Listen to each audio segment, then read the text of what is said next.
بقیہ جو ہے وہ ناقص شریعت رہے گی، کامل نہیں ہوگی۔ ان 5 چیزوں میں سے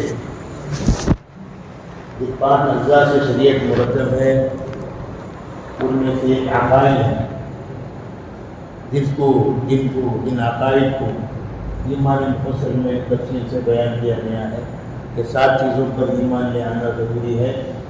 اگر ان میں سے کسی کا انکار کرے گا تو آدمی ایمان سے خارج ہو جائے گا۔ جیسے اللہ پر ایمان لینا، کہ اللہ کی وحدانیت کو ماننا، اس کی معبودیت کا اقرار کرنا، اسی طرح ملائکہ پر ایمان لے آنا، اللہ کے رسولوں پر ایمان لے آنا، رسول اللہ صلی اللہ علیہ وسلم پر ایمان لے آنا، اور آپ کے خاتم النبیین ہونے پر ایمان لے آنا کہ آپ کے بعد کوئی نبی نہیں آئے گا، نیا نبی نہیں آئے گا۔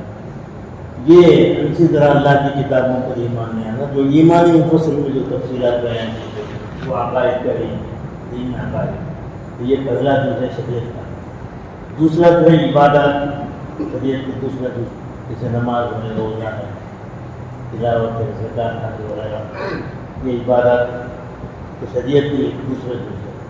تیسرا جو ہے معاملات، آدمی ایک دوسرے سے جو تعلقات کی بنیاد رکھتا ہے، جیسے نکاح کا مسئلہ ہے، طلاق ہے، لین دین ہے، بزنس ہے، یہ معاملات یہ بھی شریعت جو ہے سکھائی، علم معاملات کہتے ہیں، تو یہ تیسرا جو ہوا۔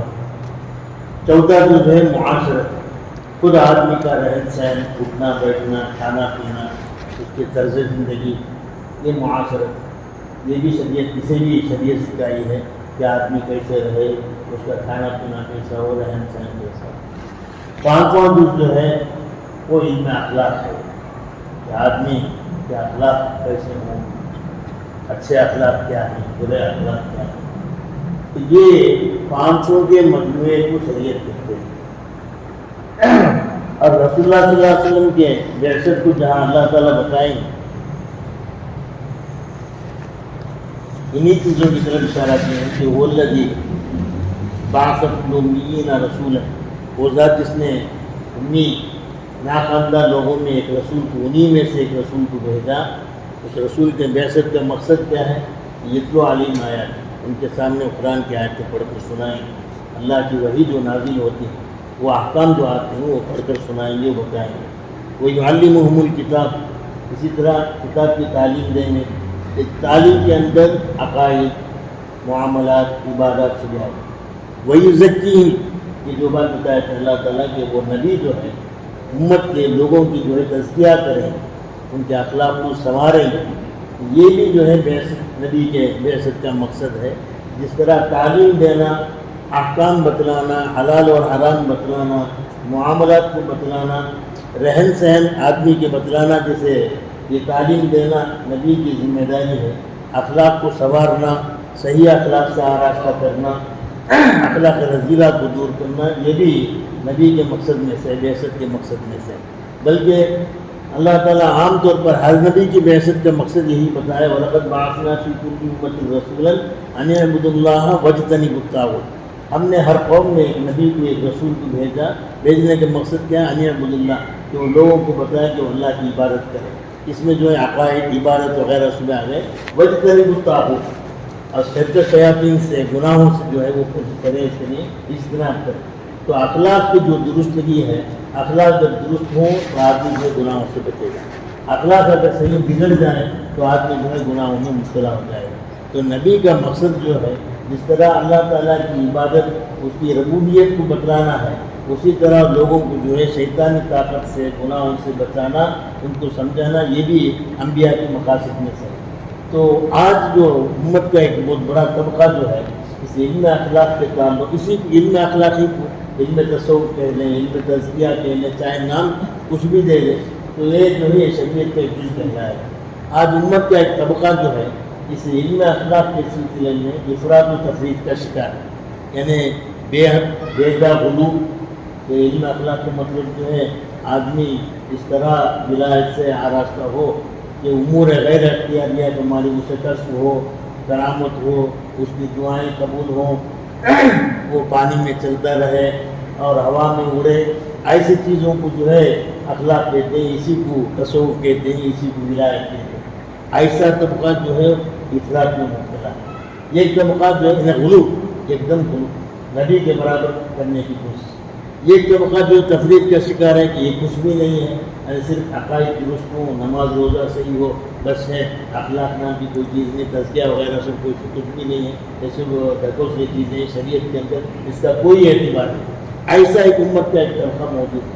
تو دونوں جو ہے افراط و تفرید کے شکار ہونے کی وجہ سے غلط نظریے کے متحمل ہو گئے، غلط نظریے کو انہوں نے اپنا لیا۔ تو اصل میں جو ہے علم اخلاق کا معنی، اخلاق کہتے ہیں، اگر اس کی تفصیل وضاحت اگر سمجھ میں آ جائے تو اس کا ضروری ہونا، اس کا شرعی ہونا، شریعت کا ایک جز ہونا آدمی کو آسانی سے سمجھ میں آ جائے۔ اخلاق کہتے ہیں، اخلاق جو خلق کی جمع ہے۔ خلق کہتے ہیں عادت، اچھی عادت رہے تو اچھے اخلاق، بری عادت رہے تو آدمی کے اندر اچھی عادت بھی ہو سکتی ہے، بری عادتیں بھی ہو سکتی ہیں، عادت کو اخلاق کہتے ہیں۔ یہ عادت کب پیدا ہوتی ہے، کب آدمی کے اندر آتی ہے؟ کسی کام کو بار بار کرتے رہنے سے اس کام کی عادت پڑتی ہے۔ اس پہلا آدمی کام کرے گا، ایک دو بار کرے گا، تین بار کرے گا، اس کے بعد جو ہے عادت پڑتی ہے۔ عام طور پر ہم لوگوں میں بھی بول چال میں مشہور ہے، اس کی عادت ہے بس اسے ویسے ہی چھوڑ دو، ویسے ہی رہے گا، اس کی عادت ہو گئی۔ پہلے پیدائشی طور پر عادت نہیں بنتی کسی کام کی۔ آدمی کوئی کام کرے گا، ایک سے دو بار، دو سے چار بار، 40 بار کرے گا، اس کے بعد اس کی عادت میں، اس کی روچی میں وہ داخل ہو جاتا ہے۔ تو پہلے آدمی کام کرے گا، اس کے بعد عادت بنتی ہے۔ آدمی کام کب کرے گا؟ کام کرنے سے پہلے سوچے گا، پہلے ایک سوچ ہوگی، سوچ کے بعد کام کرے گا، کام کرتے کرتے کام کی عادت پڑے گی۔ تو اخلاق کی ابتدا سوچ ہے اور اس کی انتہا عادت ہے۔ اچھی سوچ ہو تو اچھا کام کرے گا، اس کے بعد اچھی عادتیں پیدا ہوں۔ مثلاً اگر آدمی کو نماز پڑھنے کی عادت ہے، گھر میں کسی کام میں مصروف تھا، اچانک اذان ہو، تو اذان ہوتے ہی پہلے نماز کو سوچے گا، اب مجھے نماز کو جانا ہے، مسجد جانا ہے۔ تو سوچنے کے بعد مسجد کی طرف، نماز کے لیے جو ضروری چیزیں ہیں، زندہ رہنا، وضو کرنا، بہرحال نماز کی تیاری کرنا، جو بھی وہ کام میں مشغول ہوگا۔ ایسے عادت پڑتے رہے تو 15 سال سے وہ کام کی عادت پڑ جائے گی۔ تو سوچ اگر صحیح ہو تو اس سے پیدا ہونے والا کام صحیح رہے گا، اس سے اخلاق حمیدہ پیدا ہوگا۔ سوچ اگر غلط ہو، بری سوچ ہو، اس سے غلط کام پیدا ہوں گے، غلط کام سے غلط عادت پیدا ہوگی، غلط عادت پیدا ہونے کے بعد آدمی جو ہے گناہوں میں مبتلا ہوگا۔ اب ذرا سوچنا ہے کہ اخلاق حمیدہ کو لینا، اس کی وجہ سے اعمال صالحہ کی عادت ہو، یہ شریعت میں داخل ہے۔ اور اخلاق رذیلہ سے اپنے آپ کو بچانا، جو اخلاق جو ہے گناہوں تک پہنچائے، اس سے اپنے آپ کی حفاظت کرنا، اس اخلاق سے بچنا، یہ بھی شریعت کے اندر داخل ہے۔ تو اخلاق کا مفہوم اگر سمجھ میں آ جائے، یہی اصل میں تصوف ہے۔ اسی کے لیے یہ مدارس قائم کیے جاتے ہیں۔ جس طرح نماز کو سیکھا جاتا ہے، نماز کے اسی طرح عقائد کے علم حاصل کیا جاتا ہے۔ نماز کو جیسے سیکھتے ہیں، رسول اللہ صلی اللہ علیہ وسلم نے حضور سے صحابہ سے فرمایا، صلو کما رأیتمونی اصلی، میں جیسے نماز پڑھتا ہوں مجھے دیکھ دیکھ کر نماز پڑھو، اسے دیکھ دیکھ کر مشق کرو۔ تو صحابہ سے تابعین سیکھے، تابعین سے طبع تعلیم، ویسے چلتے چلتے زمانہ گزرتے گزرتے ہم کو یہ بات ہوتی ہے۔ تو جیسے ایک مسلمان کے لیے عقائد کا سیکھنا ضروری ہے، فرض ہے، اس کے بغیر جو ہے آدمی نجات نہیں پا سکتا، اور عبادت کا سیکھنا ضروری ہے، معاملات کا علم حاصل کرنا ضروری ہے، اخلاق کا بھی سیکھنا ضروری ہے۔ اسی اخلاق کو بتانے کے لیے یہ جو مدارس، یہ خانقاہی مجلسیں قائم ہوتے ہیں۔ حضرت علی میاں رحمۃ اللہ علیہ فرماتے ہیں کہ دنیا کے اندر دو فن کا دروازہ بند نہیں ہوا، آج بھی ان دو فنوں کے اندر اجتہاد کا دروازہ کھلا ہے۔ یہ ہے فکر کہ روز مرہ نئے مسائل پیدا ہوتے رہتے ہیں۔ ظاہر بات ہے، آپ جو بینکنگ مسئلہ ہے، آن لائن کا مسئلہ ہے، فلاں تجارت ہے، تو تابعین کے زمانے میں ائمہ مجتہدین کے دور میں یہ باتیں نہیں تھیں۔ آج باقاعدہ علماء جو ہے فقہی کانفرنس رکھ کر، مفتیان شریف ہو کر اس کی علت اور حرمت پر غور کر کے مسائل نکالتے ہیں۔ تو اجتہاد کا دروازہ فقہ کے اندر بند نہیں ہوا۔ اسی طرح طب کے اندر اجتہاد کا دروازہ بند نہیں ہوا۔ حضرت علی رحمۃ اللہ علیہ فرماتے ہیں کہ روزمرہ نئی بیماریاں پیدا ہوتی، گزشتہ زمانے میں جن بیماریوں کا تصور ہی نہیں تھا، آج جو ہے وہ فیشن کے طور پر وہ بیماریاں آ گئی۔ اگر آدمی 40 سال سے بڑھ جائے، اگر کچھ پوچھے کہ کیا میری طبیعت اچھی ہے، کیا تمہاری عمر ہے، 50 سال ہو گئے، اچھا شوگر نہیں ہے، شوگر نہیں ہے، 50 سال ہو گئے، یعنی ایک فیشن ہو گیا، شوگر آ جانا جو ہے ایک فیشن ضروری ہے۔ اب وہ 50 سال 60 سال ہو گئے، اسے شوگر کی بیماری نہیں ہے تو اسے انسان ہی نہیں سمجھتے۔ تو اتنی عمر ہو گئی کہ بی پی نہیں ہے، شوگر نہیں ہے، فلاں نہیں ہے، تو گویا انسان ہی نہیں جانور ہے، انسان کر کے بولے تو اسے بیماری آنا ضروری ہے، ایک فیشن ہو گیا۔ آدمی فخر سے دوائیں کھاتا، دیکھو بھائی میں شوگر کی دوائیں لیتا ہوں، اتنے انسولین اتنے یونٹ لیتا ہوں، فلاں کرتا ہوں، تو ایک فخر کی چیز ہو گئی۔ تو یہ بیماری جو ہے گزشتہ زمانے میں یہ ایسی بیماریوں کا تصور نہیں تھا۔ تھانوی رحمۃ اللہ علیہ ایسی لطیفہ کے طور پر فرماتے تھے کہ گزشتہ زمانے میں بیماریوں کا تصور نہیں تھا، کہ اس لیے کہ جب سے راتوں میں عبادت کی عادتیں چھوڑ گئی، شوگر کی بیماریاں مختلف بیماریاں پیدا ہوئی۔ اس زمانے میں ظالم سے ظالم بادشاہ بھی جو ہے راتوں کی نماز پڑھتے تھے۔ حجاج بن یوسف کے بارے میں تھانوی رحمۃ اللہ علیہ کے مقصود ہے، حضرت فرماتے تھے لوگ جو ہے حجاج بن یوسف کو ظالم کے طور پر ہی یاد کرتے ہیں، حالانکہ وہ ہر دن رات میں 300 رکعت پڑھتا تھا، اللہ کے سامنے گڑگڑا تھا۔ یہ بول کر حضرت فرماتے ہیں حضرت کو تو وہ مربع کلام کرنے کا اندر ایک عادت تھی حضرت کو، تو حضرت فرماتے تھے حجاج بن یوسف کو باوجود اتنا بڑا ظالم ہونے کے رات میں 300 رکعت پڑھنے کی عادت تھی۔ آج کے حجاج کو یہ نصیب نہیں، آج کے حجاج کو بھی یہ نصیب نہیں ہے کہ مکے میں جا کر کوئی 300 رکعت نہیں پڑھتا۔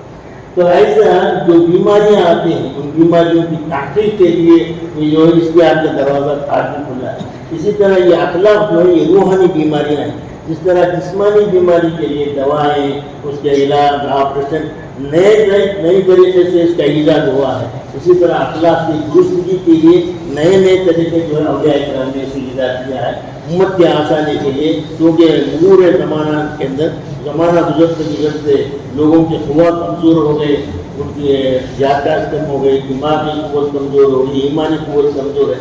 اس لیے اللہ تعالیٰ کے فضل سے ان لوگ نے اپنے مکاشفہ کے ذریعے نئے طریقے کو انہوں نے ایجاد کیا۔ چند ذکر اذکار، چند تذکیات بتاتے ہیں جس کے ذریعے سے آدمی جو ہے آسانی سے سلوک طے کرتا ہے۔ حالانکہ زمانے میں ایسا صرف ایک بات میں بتاتا ہوں، اس سے اس کی سنگینی معلوم ہوگی۔ اس زمانے میں جب کوئی آدمی بیعت ہوتا تھا، نفس کے عام طور پر لوگ سمجھتے ہیں کہ نفس کا 3 درجہ ہے، امارہ، لوامہ، مطمئنہ۔ نہیں، نفس کے 7 مقامات، اس قرآن میں 5 چیزوں کو بتایا ہے قرآن میں، اور بزرگوں نے دین حدیثوں سے قرآن سے جو ہے ان کے مکاشفہ کے ذریعے نفس کے 7 درجات طے کیے ہیں۔ سب سے بنیادی درجہ جو ہے وہ امارہ ہے، سب سے زیادہ برائی کا حکم دینے والا۔ اب وہ امارہ سے نفس ایک ہی ہے، اس کے درجات الگ الگ، جیسے آدمی ایک ہی ہوتا اس پر بچپنا آتی ہے، اس کے بعد جوانی آتی ہے، بڑھاپا آتا ہے، صحت کی حالت آتی ہے، مرض کی حالت آتی ہے۔ آدمی تو ایک ہی رہے گا، حالتیں اس پر مختلف آتی رہتی ہیں۔ اسی طرح نفس بھی ایک ہی ہے، اس کے حالتیں، اس کے درجات بدلتے رہتے ہیں۔ جب کوئی آدمی بیعت ہوتا ہے، نفس امارہ جو رہتا ہے وہ زیادہ جو برائی کو حکم دینے والا ہوتا ہے، تو شروع میں اسے لا الہ الا اللہ 5 لاکھ مرتبہ پڑھو کر کے، 5 لاکھ مرتبہ۔ کیسے 5 لاکھ مرتبہ؟ 1 لاکھ میں لا الہ الا اللہ کو پڑھتے ہوئے لا معبود الا اللہ، معبودیت کی نفی کے ساتھ لا الہ الا اللہ پڑھنا۔ جب وہ 1 لاکھ پڑھ کر ختم ہو جائے گا، اس کے بعد جو منزل آئے گی دوسرے لاکھ میں لا مطلوب الا اللہ کا تصور کر کے لا الہ الا اللہ کا ذکر کرنا، پھر لا مقصود الا اللہ، اسے کرتے کرتے لا موجود الا اللہ میں جب 5 لاکھ ہو گئے تو وہ نفس امارہ جو ہے وہ اسٹیج بدل کر لوامہ میں آتا ہے۔ اب ظاہر بات ہے کہ 5 لاکھ اگر لا الہ الا اللہ کے زمانے میں کوئی سیٹ بولے تو کوئی بھی نہیں کرے گا۔ اب جو ہے اس کے بعد وہ بزرگان دین اتنی محنت کرتے اسے ڈاکٹر جو ریسرچ کرتے نئے طریقے ایجاد کر لیے آسانی سے۔ ایک دور ایسا تھا اوپن ہارٹ سرجری، آج کی ضرورت نہیں اوپن ہارٹ سرجری کی، آج دواؤں کے ذریعے سے کیا کر دیتے ہیں، آسان کر دیتے ہیں، آسان ہو گیا مرحلہ۔ ایک زمانہ تھا کہ اوپن ہارٹ، میں خود میرے آنے 2003 میں اوپن ہارٹ سرجری ہو، 2 وال بدل کر۔ اب جو ہے وہ بیماری کے لیے اب ڈاکٹر کے پاس گئے تو اپولو میں باقاعدہ اس کی دوا ہے، وہ بنا سرجری کی ضرورت نہیں، ترقی ہو گئی۔ اسی طرح یہ علم اخلاق میں، تصوف کے اندر بھی اللہ نے رحم کر کے اولیاء کرام پر مختلف طریقے جو ہے ایجاد ان کے ذہنوں میں ڈال دیا، وہ آسانی سے جو ہے امت کو، مریدین کو جو سلوک طے کرا دیتے ہیں۔ 5 لاکھ مرتبہ نہیں تو اب خالی نفس امارہ سے لوامہ میں آنے 5 لاکھ پھر لوامہ سے ملہمہ کو آنے 5 لاکھ، پھر ملہمہ سے راضیہ میں آنے 5 لاکھ، 35 لاکھ مرتبہ لا الہ الا اللہ پڑھتے پاگل ہو جائے گا۔ تو اتنا زمانہ بھی نہیں، اتنا وقت بھی نہیں ہے۔ اب ویسا نہیں ہے، 40 دن اگر محنت سے کرے تو صحت کی توجہ سے، اللہ کے فضل سے آرام سے آدمی جو ہے شروع طے کر لیتا ہے، اخلاق رذیلہ جو ہے ختم ہو جاتے ہیں، اخلاق حمیدہ سے آراستہ ہوتا ہے۔ تو تصوف کا خلاصہ رسول اللہ صلی اللہ علیہ وسلم خود فرماتے ہیں انما بعثت معلما، مجھے معلم بنا کر، مجھے تعلیم دینے والا بنا کر بھیجا گیا۔ ساتھ ساتھ یہ بھی فرمایا انما بعثت لاتمم مکارم الاخلاق، اخلاق حسنہ کی تکمیل کے لیے مجھے بھیجا گیا۔ جہاں تعلیم دینا حضور کے بعثت کا مقصد ہے، وہاں تزکیہ کرنا، اخلاق کو سنوارنا، اخلاق رذیلہ کو دور کرنا اور اخلاق حمیدہ سے امت کو آراستہ کرنا، یہ بھی رسول اللہ صلی اللہ علیہ وسلم کی بعثت کا مقصد ہے۔ اس کے بعد ہوتے اولیاء کرام تک یہ باتیں آئی، آج تک یہ پہنچ کر ہے۔ تو علم اخلاق جو ہے، چاہے اسے تصوف کا نام دو لوگ، یا تزکیہ کا نام دو یا تذکرہ کا نام دو، نام اگرچہ الگ ہے لیکن یہ شریعت کا ایک جز ہے۔ جس طرح نماز ضروری ہے، صحیح عقائد ضروری ہے ایمان کی حفاظت کے لیے، معاملات کی ضرورت ہے حجت اور حرمت کو معلوم کرنے کے لیے، اسی طرح نجات پانے کے لیے، آخرت میں جہنم سے نجات پا کر جنت میں پہنچنے کے لیے اخلاق حمیدہ سے آراستہ ہونا ضروری ہے۔ یہ تصوف میں اسی کو سکھایا جاتا ہے، یہ ذکر و اذکار کے ذریعے اسی اخلاق کو جو ہے اخلاق حمیدہ سے لوگوں کو آراستہ کیا جاتا ہے۔ اس زمانے میں باقاعدہ مشقتیں کرائی جاتی تھیں، مجاہدات ریاضت کرائے جاتے تھے، جاؤ بھیک مانگو، فلاں صاف کرو، بیت البرات صاف کرو۔ یہ زمانے میں ایسے صرف چند اذکار دیتے ہیں، ان اذکار کی اگر پابندی کر لے گا تو آدمی کے اخلاق جو ہے درست ہو جائیں گے، صحیح ہو جائیں گے۔ ان میں سے جو ہے ذکر ہے، ذکر کا مقام اگر آدمی کو سمجھ میں آ جائے تو آسانی سے جو ہے 24 گھنٹہ اپنے وقت کو جو ہے ذکر میں لگانے کی کوشش کرے۔ ذکر کسے کہتے ہیں؟ ذکر آدمی جو ہے دنیا سے تنگ آ کر کبھی یہ سوچتا ہے کہ دنیا کی مصیبتیں پریشانی سے گزار ہے، جلدی موت آ گئی تو اللہ تعالیٰ ایمان سے موت دے دے تو جنت میں آپ پہنچ جائیں گے آسانی سے۔ تو دنیا کے مقابلے میں جنت کی زندگی کو راحت اور آرام کی اور عائش کی زندگی سمجھتا ہے آدمی، یہ عام طور پر ایسے ہی ہوتا ہے۔ لیکن میں ایک بات بتاتا ہوں کہ آدمی دنیا میں رہتے ہوئے جنت سے زیادہ، جنت میں جتنے مزے اور آرام اور آرائش کے سامان مہیا ہیں، اس سے زیادہ آدمی جو ہے دنیا کے اندر ہی وہ لذت حاصل کر سکتا ہے، وہ ہے ذکر۔ جنت میں بھی وہ لذت نہیں ہے جو ذکر میں ہے، کیونکہ اللہ تعالیٰ خود فرماتے ہیں فاذکرونی اذکرکم، تم مجھے یاد کرو میں تمہیں یاد کروں گا۔ ظاہر بات ہے اللہ جسے یاد کرے اس کے سامنے جنت بھی ہے۔ جنت میں جائے گا آدمی، جنت کی نعمتوں سے لطف اٹھائے گا، اس کے پھل وغیرہ سے جو ہے لطف اندوز ہوگا، لیکن خدا کی دیدار ہونا اس کے لیے ضروری نہیں ہے۔ وہ ایمان کے طبقے کے اعتبار سے کسی کو ہفتے میں، کسی کو مہینے میں، کسی کو سال میں ایک مرتبہ دیدار ہو، لیکن اللہ یہاں فرماتے ہیں تم مجھے یاد کرو گے۔ اللہ تعالیٰ جھوٹا نہیں ہے، وہ وعدہ خلاف نہیں کرتا۔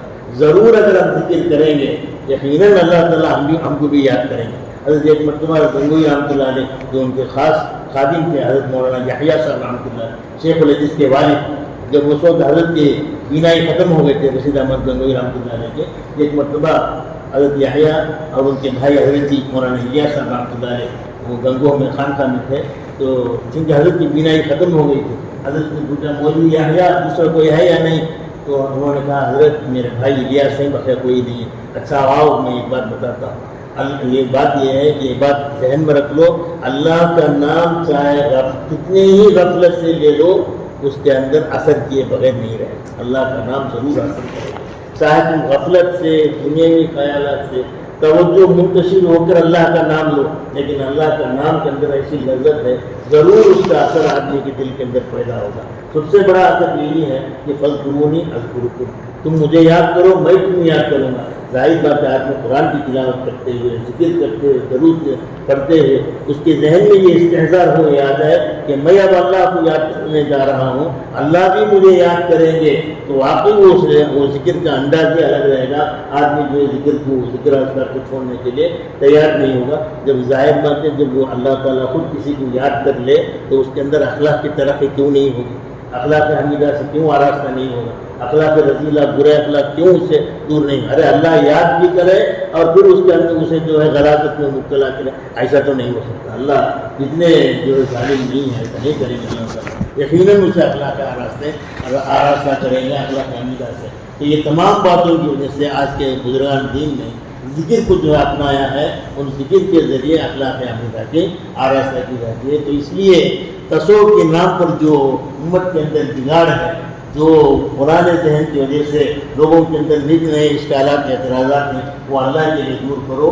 جس طرح عبادت شریعت کا جز ہے، عقائد شریعت کے جز ہے، اسی طرح اخلاق کی جو شریعت کا جز ہے، اس کے بغیر شریعت جو ہے نامکمل رہ جائے۔ تو اسے اخلاق کو آراستگی کے لیے، اس حمیدہ سے آراستہ کرنے کے لیے ہی یہ مجالس منعقد کیے جاتے ہیں۔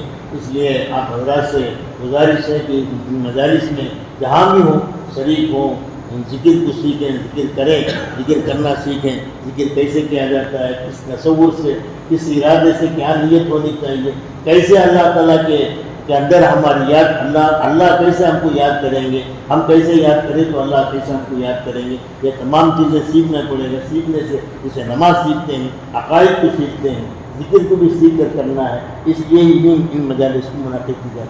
ورنہ یہ شعبدہ بازی، کرامتیں دکھانا، یہ کرنا وہ کرنا، اس بیکار کام ہے، یہ شریعت کے اندر مطلوب بھی نہیں ہے، یہ غیر اختیاری ہے۔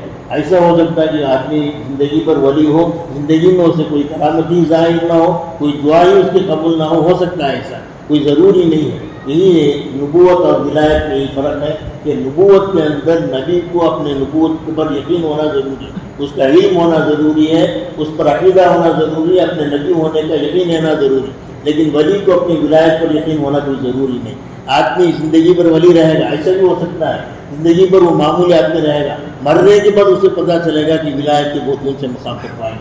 تو ایسا بھی ہوا ہے، تو تب سب یہ سمجھے گا کہ میں اپنے آپ کو تو معمولی سمجھتا تھا، یا اللہ کے پاس آ کر میرا مقام اتنا اونچا ہے، میں دنیا میں ہی شاید میں ولایت کے مقام رکھتا۔ تو ولی کو جب ولی ہونا ہی کوئی یقینی نہیں ہے، کوئی اس کا علم ہی ضروری نہیں ہے، بیچارے کرامتیں کہاں سے دکھاتا پڑے گا۔